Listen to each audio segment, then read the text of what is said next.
Assalamualaikum warahmatullahi wabarakatuh. Ya, bagi tadi yang nggak sempat mengikuti perkuliahan di lab, sengaja saya bikinkan video ini agar kalian tetap bisa mengikuti meskipun mungkin tidak semaksimal seperti mereka-mereka yang hadir di lab ya. Oke, Bismillah. Hari ini kita membahas metode keempat untuk melakukan takhrij hadis. Jadi metode keempat dalam melakukan takhrij ini adalah metode dengan mengenali topik apa hadis yang akan kita takhrij. Otomatis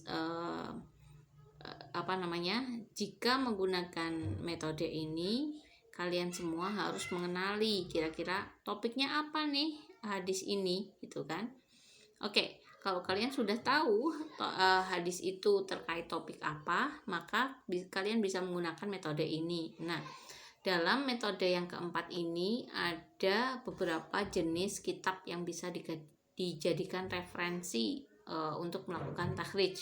Nah, ada 3 macam dari kitab-kitab yang bisa kita gunakan untuk mentakhrij dengan metode ini.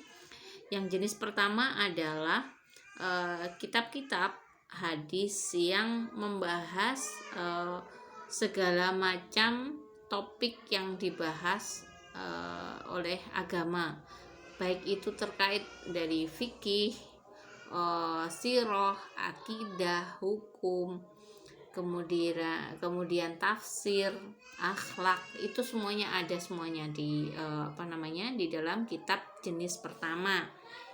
Seperti apa kitab jenis pertama? Ada beberapa macam, diantaranya Jami'. Jenis pertama adalah kitab Al-Jami'.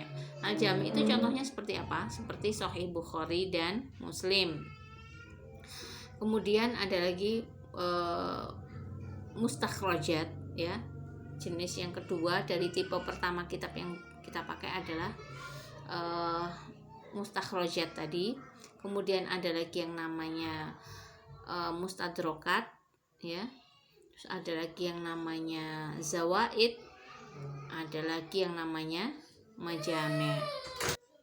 Oke, berikutnya kita ke jenis kedua. Yang pertama tadi kita udah bilang semua kitab yang membahas semua topik yang dibahas dalam agama.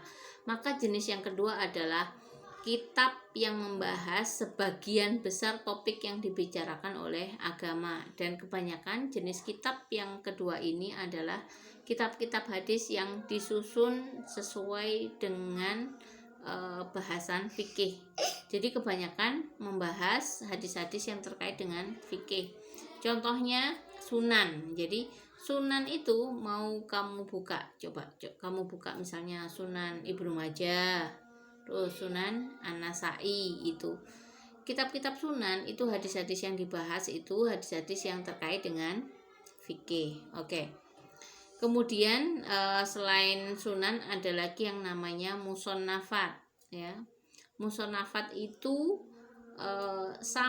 hampir sama seperti Sunan, hanya saja yang dimuat di dalam Musonnafat itu tidak hanya hadis yang bermuara pada Rasulullah, tapi memuat juga perkataan para sahabat dan perkataan para tabi'in.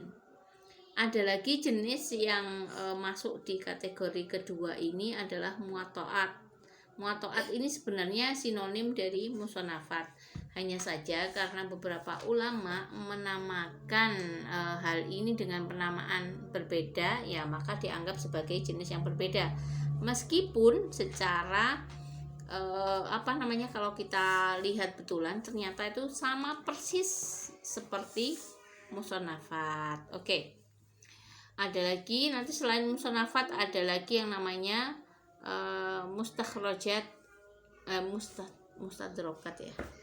Mustadrokat ala ini ala sunan ya, seperti itu. Terus jenis yang ketiga, jadi kan saya bilang tadi ada 3 macam ya, 3 macam jenis kitab yang bisa dijadikan rujukan dalam mentakhrij dengan metode keempat ini. adalah kitab-kitab hadis yang membahas satu topik bahasan secara tersendiri. Misalnya kayak kitab Bulughul Maram. Bulughul Maram itu kan membahas khusus tentang hadis-hadis yang terkait dengan hukum. Atau misalnya kitab Targhib wa Tarhib ya, yang isinya tentang hadis-hadis yang menceritakan keutamaan ya, yang isinya adalah ajakan-ajakan untuk melakukan kebaikan saja, dan tentang ancaman-ancaman. Nah, seperti itu. Jadi metode ketiga ini adalah kitab-kitab yang dikarang khusus untuk membahas satu topik tertentu yang terkait dengan agama. Oke, saya rasa sampai di sini dulu. Nanti ada pertanyaan bisa ditanyakan di chat. Oke, assalamualaikum warahmatullahi wabarakatuh.